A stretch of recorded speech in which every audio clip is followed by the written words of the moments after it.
están? Dios les bendiga. Hoy vamos a seguir con los estudios. Vamos a seguir con la sola fide o solo por fe. Habíamos visto anteriormente la sola escritura, ¿no? Y nosotros estamos hablando de las 5 solas de la Reforma Protestante. ¿Qué son las 5 solas de la Reforma Protestante? Vamos a hacer un resumen nuevamente. Las 5 solas de la Reforma Protestante son los 5 principios, 5 doctrinas que explican el Evangelio. Las 5 solas son en realidad el Evangelio de Jesucristo, resumido en esas 5 solas.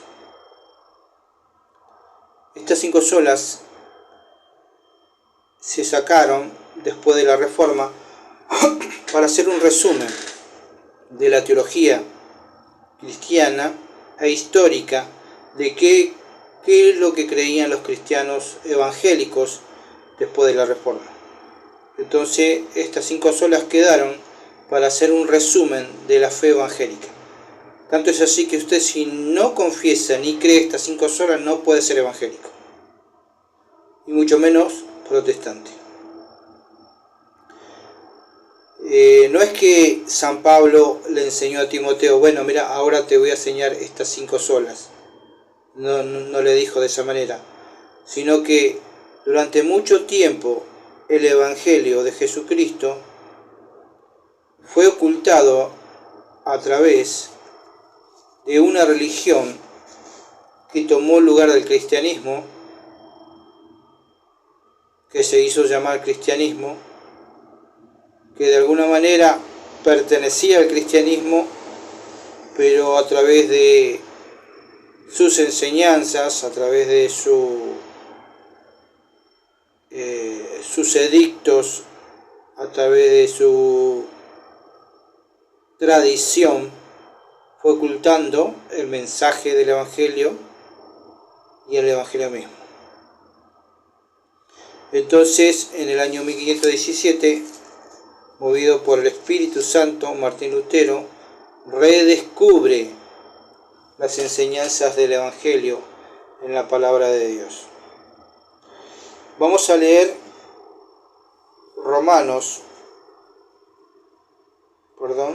vamos a leer Hechos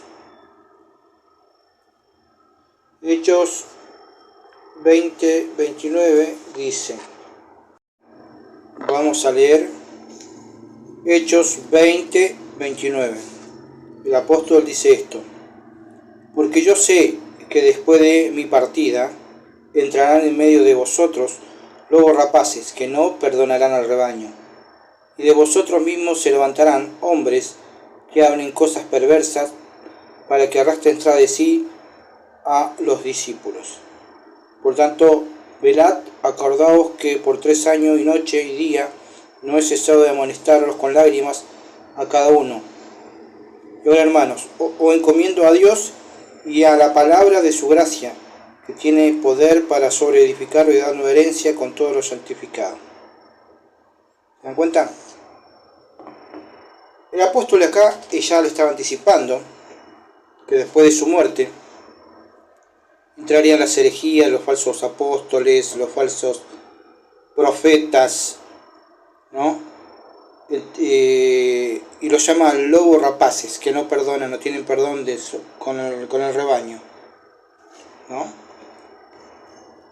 Y dice que él nunca se cansó de decirle la verdad a ellos, de enseñarle, y antes de partir los encomienda a 2 cosas: los encomienda a Dios y a la palabra de Dios, ¿no? Entonces, para San Pablo era importante la escritura, porque era la que podía sobreedificar a la persona en la ausencia de él. En la ausencia de los apóstoles, la autoridad superior que queda sobre nosotros es la palabra de Dios. Hoy en día también en las iglesias evangélicas se han introducido herejías,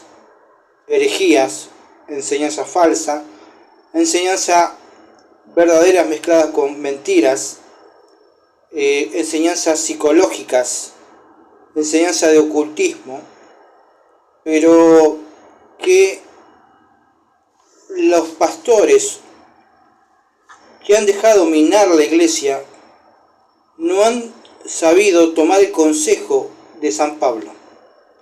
Os encomiendo a Dios y a la palabra de Dios. Por eso nosotros cuando estudiamos la sola escritura que veníamos diciendo, ¿por qué es importante la sola escritura? Porque la sola escritura también nos aleja de la falsa enseñanza, nos aleja de la herejía, nos aleja de los falsos apóstoles, de los falsos profetas, nos aleja y nos alerta y nos encamina en la verdad. ¿Se dan cuenta? Hoy en día la iglesia carece de la sola escritura. Carece de la sola escritura porque no toman estos principios de la palabra de Dios que la Reforma Protestante dejó para que podamos nosotros encaminarnos en el Evangelio del Señor Jesucristo, y hacen conforme a ellos les parece. Abandonan el Evangelio. Al abandonar la sola escritura, la iglesia abandona el Evangelio. Y cuando abandona la sola escritura, abandona el Evangelio, entra el falso Evangelio. Este Evangelio que hoy se predica en muchas iglesias es un Evangelio falso, ¿no? Entonces, ¿cuál es el problema de la iglesia? ¿Cuál es el mayor problema de la iglesia? Algunos pueden decir el mundo es el mayor problema. Puede ser que sí, pero no. Algunos pueden decir el mayor problema en la iglesia son las otras religiones que compiten con el cristianismo, como la religión musulmana. Puede ser que sí, pero no es el mayor problema de la iglesia. El mayor problema de la iglesia, como dice el apóstol, que dice que después de mi partida entrarán entre vosotros falsos apóstoles, y de entre ustedes saldrán falsos maestros. El problema de la iglesia es que el problema lo tenemos nosotros adentro. Hoy el problema se instaló en las iglesias, se instaló en los seminarios, se instaló en los libros que vos comprás en la librería, se instaló en los cantantes que te enseñan doctrina. Son cantantes, pero te enseñan doctrina. Y si te enseñan doctrina falsa. El problema de la iglesia es la ignorancia. Podemos repetir aquel versículo que dice: mi pueblo pereció por falta de conocimiento. Y la iglesia lo que hace es, bueno, cuando escucha ese versículo dice, bueno, vamos a estudiar a ver qué cree el musulmán, vamos a estudiar qué cree el católico, vamos a estudiar qué cree el testigo de Jehová, para tener conocimiento. Pero la Biblia no habla de ese conocimiento. La falta de conocimiento de quién es tu Dios es lo que te hace perecer, iglesia. No conoces a tu Dios, iglesia. No conoces sus atributos, no conoces su poder, no conoces sus obras, no conoces su voz, no conoces sus palabras, desconoces la sola escritura, iglesia. Por eso estás pereciendo, porque abandonaste la voz de Dios y empezaste a escuchar otras voces, las voces de los falsos profetas, las voces de los evangelistas internacionales que vienen de Estados Unidos, las voces de las nuevas olas, la voz de la nueva adoración, y abandonaste la verdad de Dios, iglesia. Es por eso que Pablo los encomendaba la palabra de Dios. Y sucedió lo que dijo Pablo. Entraron los falsos apóstoles, los falsos maestros, entraron las herejías, y la iglesia convivió con falsas enseñanzas y herejías, que los padres de la iglesia tuvieron que pelear contra eso.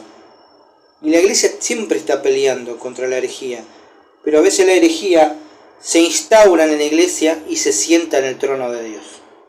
Así también pasó en el medioevo, donde el cristianismo, que tenía que relucir la luz de Dios, se ocultó debajo de la mesa, se ocultó abajo del paganismo, se ocultó abajo de las tradiciones humanas y se ocultó abajo de del nuevo evangelio, el evangelio de las obras. Este evangelio era un evangelio que no podía salvar a nadie. Es que así que es en el año 1517, a través del Espíritu Santo, Dios levanta a un hombre, Martín Lutero, el cual redescubre la palabra de Dios y el sentido y las bases evangélicas. Después, con el tiempo, los reformadores describen cuáles son las bases o las columnas del evangelio y les ponen nombre de solas, las 5 solas o las 5 normas por la cual uno puede considerarse evangélico. Repetimos, aquel que no defienda estas 5 solas no puede llamarse evangélico ni tampoco protestante. Estas 5 solas son como una casa. Son como una casa donde la base de esa casa es Cristo, pero a la vez esa base es la sola Escritura. Es el fundamento de los apóstoles que nos dejaron la sola Escritura. Y sobre esa base de la sola Escritura, hecha de granito duro, de irrompible, esa base que es santa, esa base que es voz de Dios, esa base que es suficiente, esa base que es inerrante, ¿no? Esa base que es clara para entender el mensaje de Dios, esa base que tiene autoridad, esa base que ejerce autoridad y mantiene a las columnas, ¿no? Bueno, esa es la sola Escritura. Sobre la sola Escritura se levantan 3 columnas: la sola gracia, solo por Cristo y sola fide, siendo la sola fide una de las más importantes, porque es la que sostiene todo el conjunto. Imagínense a la sola fide como la columna principal que soporta todo. Una de las columnas es la sola gracia. ¿Por qué? Porque solo por gracia el hombre recibe el don de Dios. Solo Cristo, que solo por Cristo es que recibimos la justicia de Dios. Y solo por fe, porque solamente por la fe somos justificados ante Dios, ¿no? Eso lo podemos leer en la Escritura. No es algo que se ha inventado, hermanos. Es algo que el Evangelio refleja.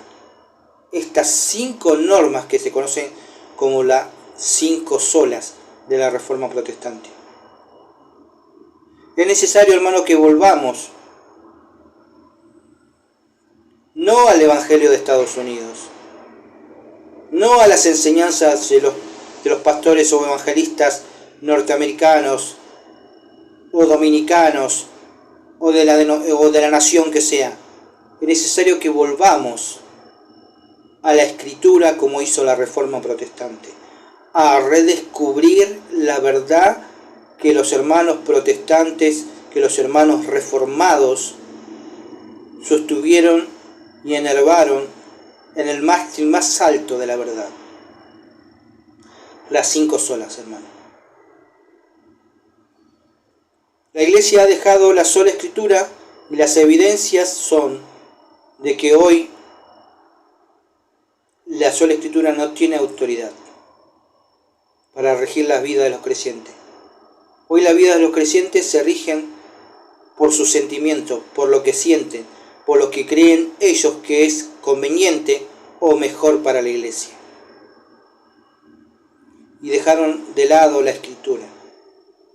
Por eso vemos herejías que cada día se inventan, enseñanzas que cada día se inventan, personas que van al cielo, personas que van al infierno,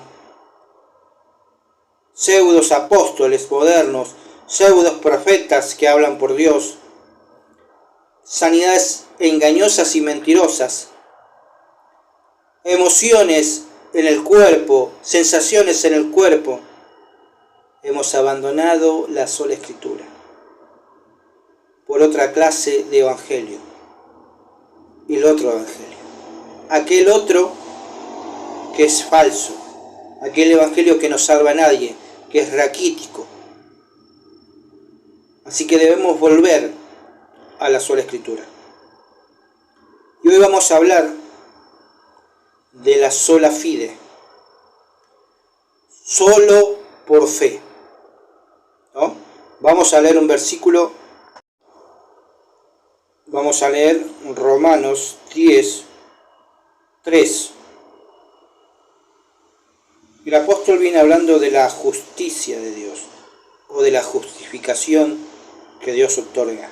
Dice, porque ignorando la justicia de Dios y procurando establecer su propia justicia, o la suya propia, no se sujetaron a la justicia de Dios, porque el final o la finalidad de la ley era mostrar a Cristo, para justicia de todo aquel que cree. ¿Se dan cuenta? Entonces, vemos que la sola fide viene a plantearnos una pregunta. Nos plantea una pregunta que nos demanda la palabra justificación. ¿Cómo hace Dios para justificar a un hombre pecador sin que se vea involucrada su justicia, sin que su justicia se vea alterada? ¿Cómo hace Dios para perdonar a un hombre pecador? Si en su ley Él demanda que todo hombre pecador debe morir, entonces Él debe ejecutar esa ley de matar a ese hombre pecador. Pero en su palabra también Él dice que Él es el que justifica. Él también es el justificador. ¿Cómo hace Dios para justificar a un hombre pecador que merece morir y a la vez perdonar sus pecados sin que su justicia se vea afectada?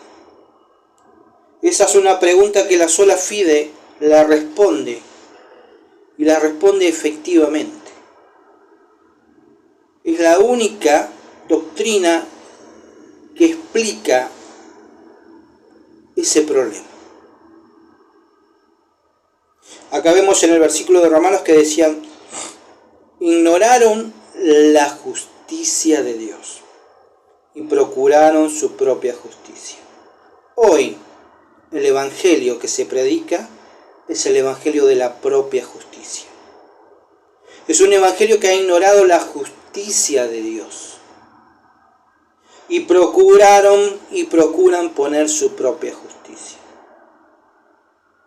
¿No?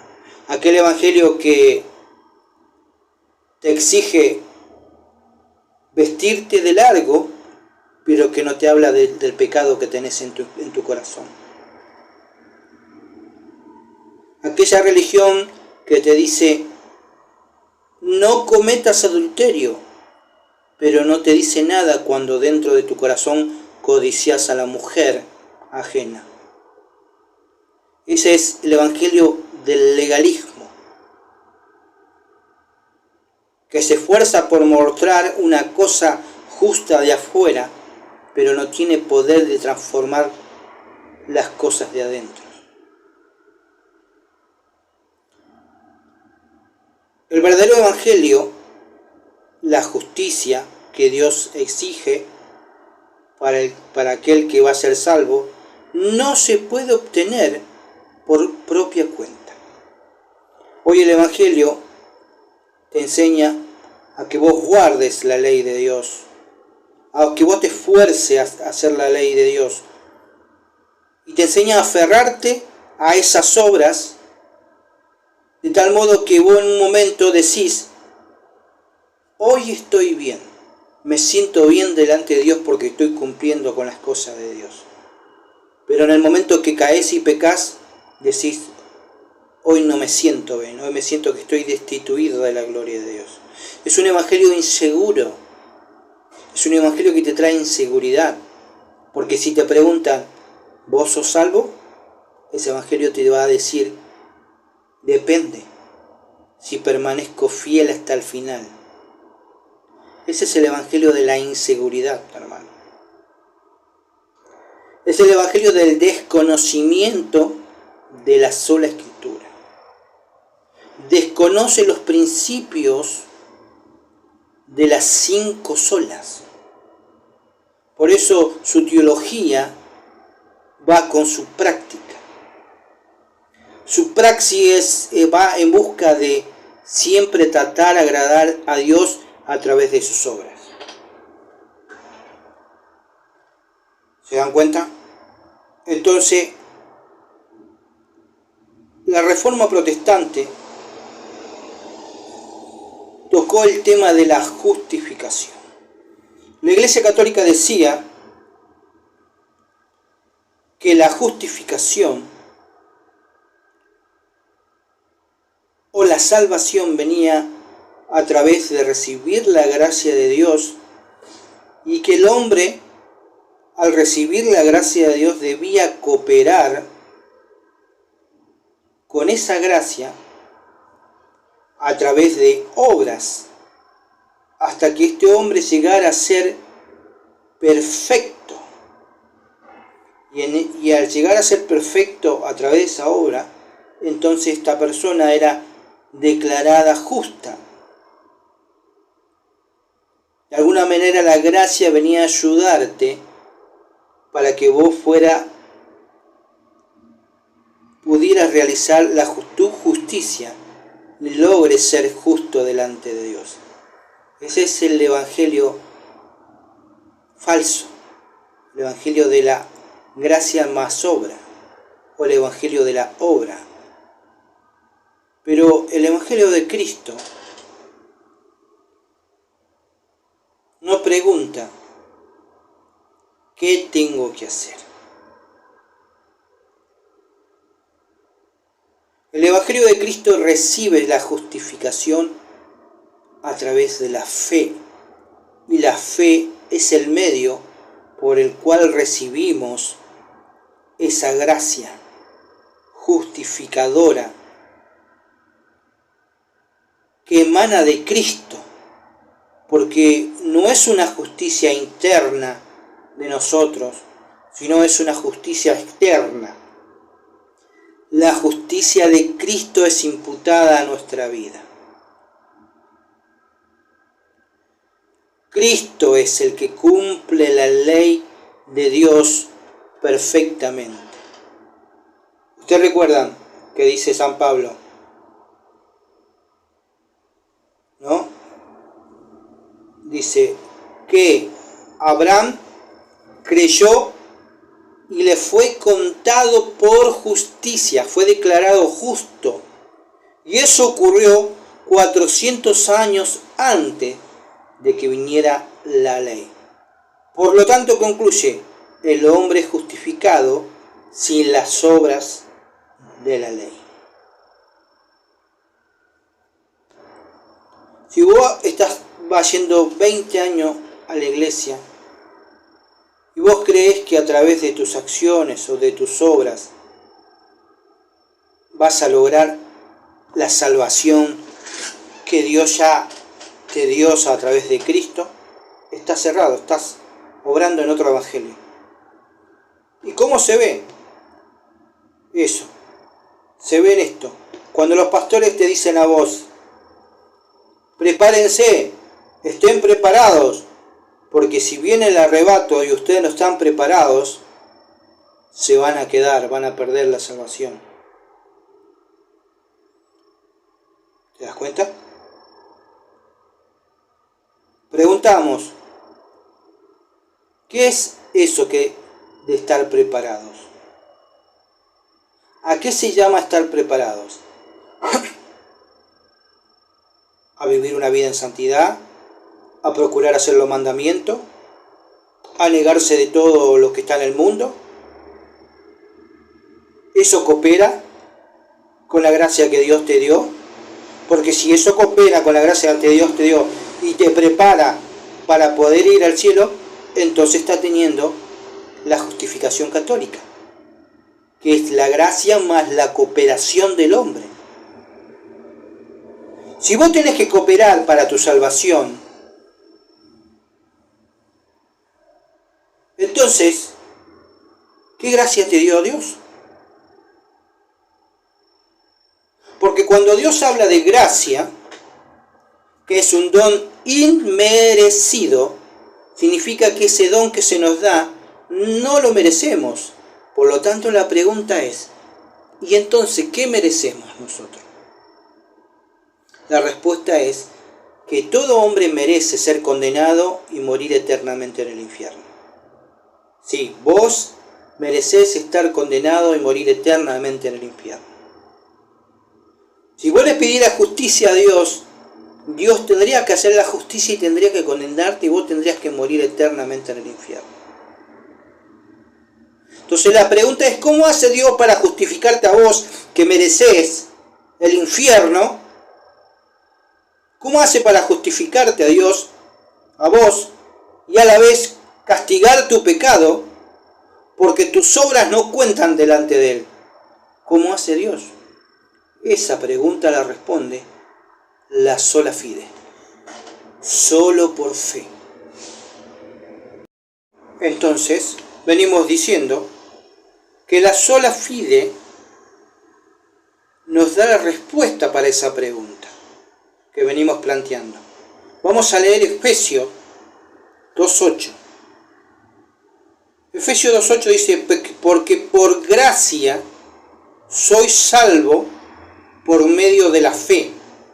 Y esto no es de vosotros, pues es don de Dios, no por obras, para que nadie se gloríe. En otras palabras, sois salvos por gracia. La gracia es un don que no merecemos. Entonces, el amor de Dios mueve el corazón de Dios y por gracia, algo que no merecemos, porque dijimos que ya sabemos lo que merecemos. Merecemos el infierno, merecemos el castigo, pero por amor, Dios, a través de su gracia, nos hace salvo. Mediante la fe. Y esto no es de vosotros. ¿Qué es esto? ¿Qué es? Y esto no es de vosotros. Lo que sigue anterior. La fe no es tuya. Y esta salvación no es tuya. Porque es dada por Dios por gracia. Y la fe te es otorgada para que sea el medio de que vos puedas recibir esta salvación. Y esto es don de Dios. Y Dios lo hace de esta manera para que nadie se lleve la gloria. Para que nadie se gloríe. Si la salvación es de esta manera, pregunto, ¿vos podés cooperar para salvarte?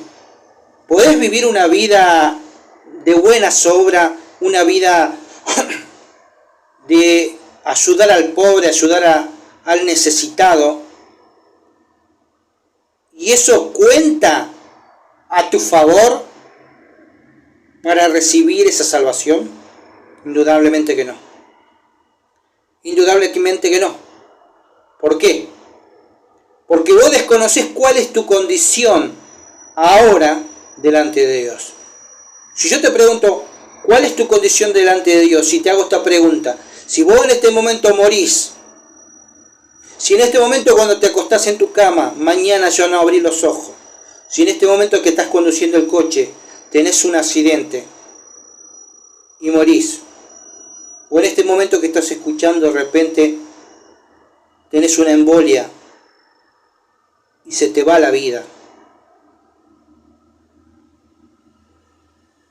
¿dónde vas a ir? Y tu respuesta seguramente será evaluada por tus obras, porque dirás, bueno, yo hice esto, hice aquello, yo supongo que merezco el cielo. Merezco la justicia de Dios por mis obras. Ese es el falso evangelio que te enseñaron. Eso se llama religión. Se llama falsa religión. Porque si vos le preguntás a la gente te dice, ¿dónde está la verdad? Porque hay muchas religiones. ¿Quién tiene la verdad? Y en realidad no hay muchas religiones. Existen dos religiones, la verdadera y la falsa. La falsa religión te enseña a justificarte por tu propia justicia. Y dentro de esa religión está el catolicismo, está el ubandismo, está el testigo de Jehová, está el budismo, el espiritualismo. Todas esas religiones te enseñan a justificarse por tu bondad, por tus obras. Entonces, en estas religiones pueden leer la Biblia, practicarla, tratar de hacer obras buenas, pero todo al fin y al cabo es su propia justicia. Pero en la verdadera religión, la justicia se obtiene por fe. ¿A qué? Por fe al sacrificio de Cristo. Si vos crees en el sacrificio de Cristo, la justicia que viene de parte de Dios se te imputa a tu vida. Y recibís por fe la salvación y el perdón de tus pecados. ¿Podrá el hombre con todos sus bienes pagar su propia salvación? Es imposible, porque desconoce su condición. Ahora vamos a leer un versículo donde te va a poner en qué condiciones estás delante de Dios. Y va a responder la pregunta de que si en esta noche morís, ¿dónde vas a ir? Vamos a leer Efesios nuevamente. Hoy leímos Efesios 2:8, un versículo chiquitito. Ahora vamos a leer el contexto. Y nos preguntamos, ¿por qué Dios decide salvarnos por gracia y sacarnos a nosotros la posibilidad de salvarnos a nosotros mismos? Y de que podamos decir, qué bien, qué inteligente que fui. Gracias a mí es que yo me pude salvar, porque soy un buen hombre. ¿Por qué no podemos decir delante de Dios eso? ¿Por qué Dios eligió salvar por gracia inmerecida? Y la respuesta está en el versículo completo. Escuchá. Esta es tu condición. Esta es tu condición ahora.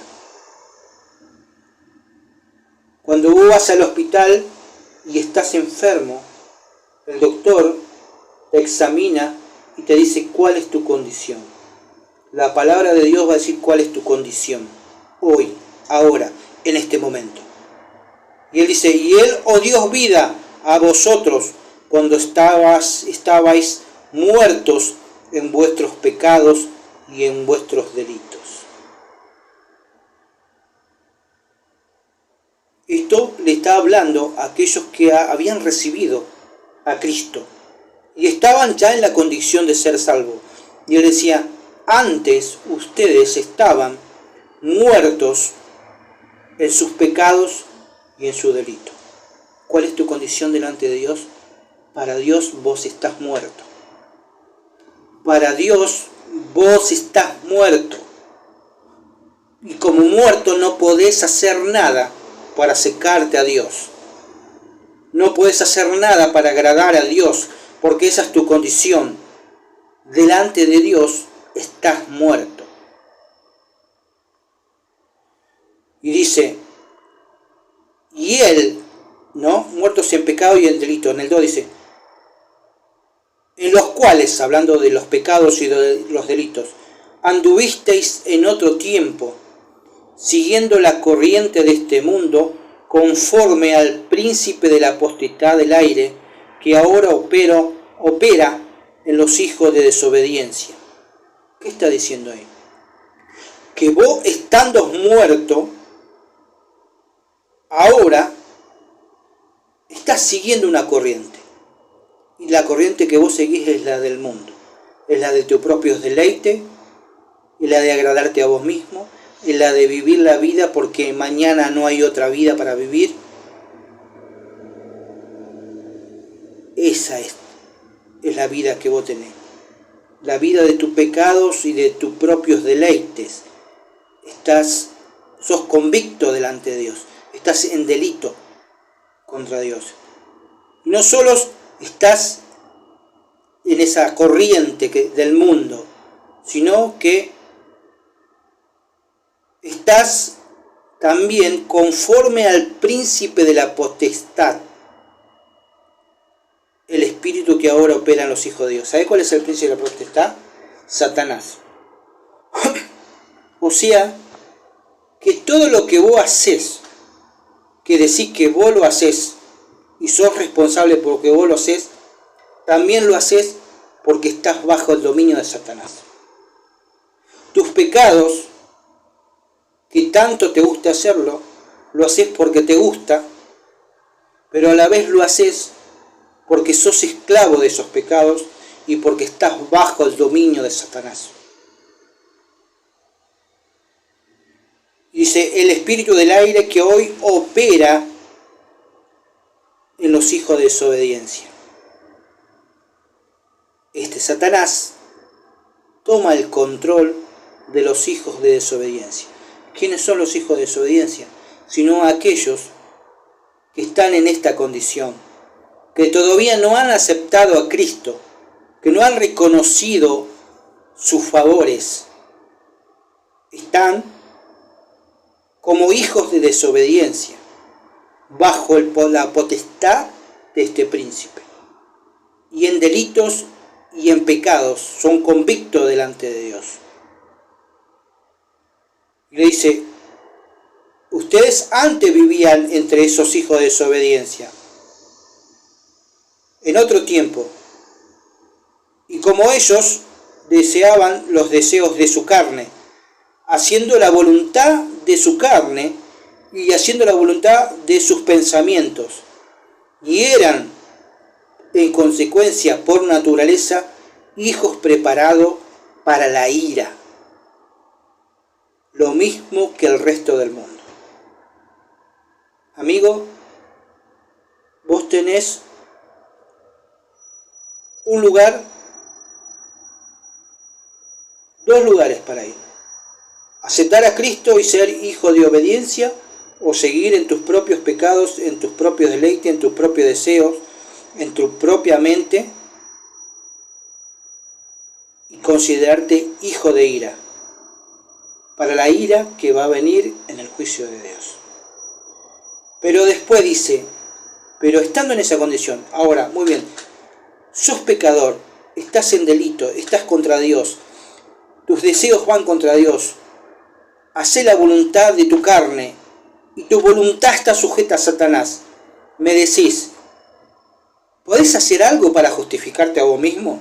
Es imposible que puedas hacer algo cuando no lo querés hacer. No vas a aceptar a Dios porque no lo querés a Dios, porque te sentís bien en el lugar que estás. Entonces, si seguís ese camino, vas en un camino de condenación. Pero hay una solución. ¿Por qué?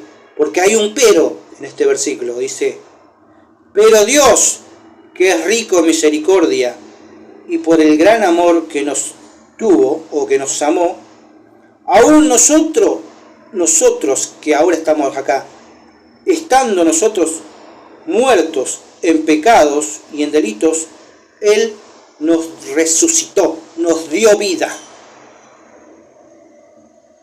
Nos dio vida juntamente con Cristo. Por eso, por gracia soy salvo. Y juntamente con Cristo nos resucitó y asimismo nos hizo sentar en los lugares celestiales con Cristo. Y esto lo hizo para mostrar en los siglos que vendrán la abundante riqueza de su gracia, para mostrar su bondad con nosotros en Cristo Jesús. Porque por gracia sois salvos por medio de la fe, y no de vosotros, para que nadie se gloríe. ¿Se dan cuenta? Ese es el contexto del versículo. ¿Se dan cuenta? Porque Cristo tiene que hacerlo por gracia y no puede dejar que usted se salve a sí mismo, porque usted está incapacitado, amigo, está incapacitado de salvarse a sí mismo. Porque sus obras no cuentan delante de Dios. Porque todo lo que usted hace, que para usted es bueno, resulta ser pecado delante de Dios. Entonces, hay dos caminos. El camino de la fe, que uno obtiene la salvación, o el camino de elegir salvarte a vos mismo a través de las religiones, o de lo que profeses, o de tu estilo de vida, o de tus principios. Esos te van a llevar a una religión, pero no te van a llevar a la justificación. Y lo que vos necesitas es alguien que te justifique. ¿Por qué? Porque hay una mala noticia. Para vos, una mala noticia. Y vos me preguntas, ¿cuál será la mala noticia? La mala noticia es que Dios es justo y santo. Y vos me dirás, perdón, pero ¿cómo que es una mala noticia de que Dios sea justo y santo? ¿Acaso no es bueno que Dios sea justo? Sí, es bueno. ¿Acaso no es bueno que Dios sea santo? Sí, es bueno. Así como nosotros pedimos justicia a los jueces, cuando alguien mata a una persona y esa persona es atrapada y lo lleva delante del juez y el juez le dice, está bien, como soy bueno y tengo mucho amor te perdono, anda tranquilo, no tenés que pagar nada. ¿Qué diríamos de esa persona, de ese juez? Gritaríamos, es un juez injusto y pediríamos justicia. Dios es justo. Y si nosotros pedimos justicia de Dios, ¿cuál es la justicia que merecemos? El infierno. Por eso es un gran problema de que Dios sea justo. ¿Por qué? Porque nosotros somos injustos. Es un gran problema de que Dios sea santo. ¿Por qué? Porque nosotros somos impuros, vivimos en el pecado. Entonces vuelve a preguntarse, ¿cómo hace Dios para salvar a este hombre impuro, inmundo, que no merece su amor? ¿Cómo hace para salvarlo sin que su justicia se vea afectada? Eso lo responde la doctrina solo por fe. Solo por fe. Amigo, si vos querés aceptar el Evangelio de Dios, lo vas a tener que hacer de la manera que Dios dice. Y si sos rebelde, como siempre fuiste rebelde, que la hiciste a tu manera, hay una canción que dice a mi manera, yo viví a mi manera. Y alguno dice, ¿quién me quita lo bailado? ¿Sabes qué? Espero que lo repitas, quién me quita lo bailado cuando estés sufriendo en el infierno, sufriendo por tus pecados. Todas las cosas que hiciste, que te dieron gozo, que te dieron alegría hacerlas, y que estaban en contra de Dios, no van a ser suficientes para que calme tu clamor. ¿Me entendés? Esto es así, amigo. Así que vamos a seguir hablando de la sola por fe. La sola fide nació para contrarrestar o para sacar a luz la verdad del Evangelio, que era solamente por fe, porque la Iglesia Católica tenía, la justificación venía a través del bautismo. Cuando uno se bautizaba, la gracia se infundía en la persona y la persona tenía que cooperar, y al fin y al cabo la justificación se daba a la persona a través de esas obras que él tenía que hacer para que llegue a ser verdaderamente justo. Entonces su justicia, la justicia del hombre, cooperaba con la gracia de Dios. Pero el Evangelio no enseña eso. La verdad no enseña eso. La verdad te enseña otra cosa, que estamos incapacitados para hacer con nuestras obras, obtener nuestra propia justicia. Que todo lo que podamos hacer y presentar delante de Dios no alcanza para el rescate de nuestra propia vida. Entonces, estando en esa condición de que no podemos hacer nada, necesitamos a alguien que nos justifique.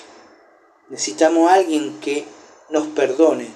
Necesitamos a alguien que interceda por nosotros. Ese es el plan de Dios.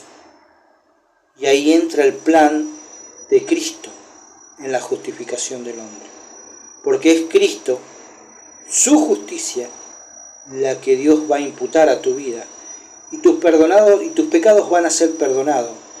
Y tu corazón va a ser cambiado para que todo lo que hoy vos haces no lo hagas más. Para que todo aquello que te aleja de Dios hoy sea el pasado. El pecado que Dios nunca más se va a acordar de vos. ¿Deseás tener vida eterna? ¿Deseás vivir para siempre con Dios?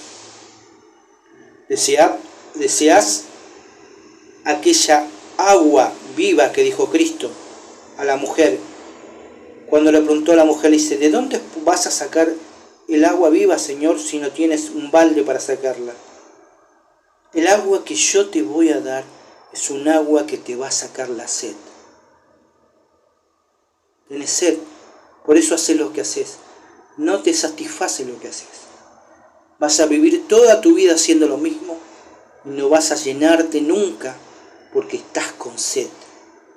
Y estás tomando de otra agua, de una falsa religión, de una falsa espiritualidad, de una falsa moral. Estás tomando de ahí y no estás tomando del agua viva que es Cristo. Dios te esté bendiciendo.